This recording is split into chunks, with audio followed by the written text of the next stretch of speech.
Nói rồi chụp bây giờ hình tượng là của khu sang cao nhá là sang cao nhá là nó muốn bê tì à đi tu tôn chạy một lợ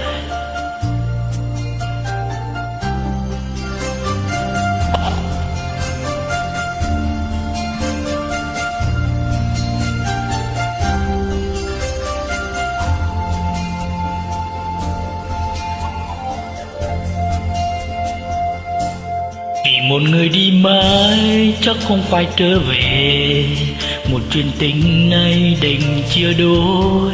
Một người ôm di vắng, người kia ở chốn xa, chúc cho em hạnh phúc bên đời ai.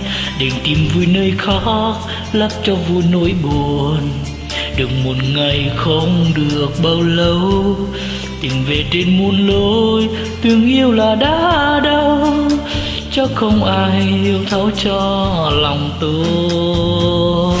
Vì ai đã cất bước đi mãi chắc không về, chuyện hai đứa nước mắt giờ về hai lối. Đường dài em cất bước nếu có lúc khiến em buồn, thì hãy nhớ mãi có anh bên đời em. Định tìm vui nơi khác, lấp cho vui nỗi sầu. Được một ngày không được bao lâu, tình về trên muôn lối, tình yêu là đã đau. Chắc không ai hiểu thấu cho lòng tôi.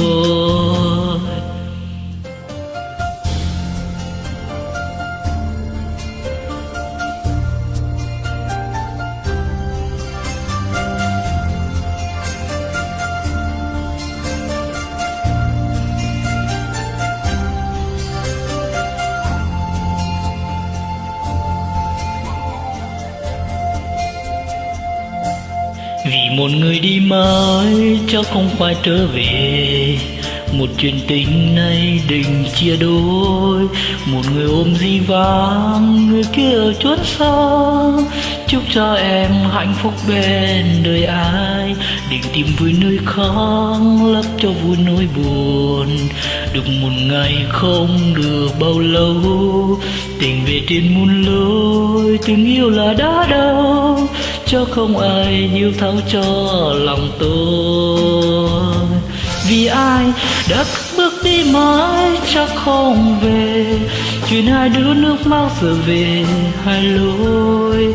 Đường dài em cất bước nếu có lúc khiến em buồn, thì hãy nhớ mãi có anh bên đời em.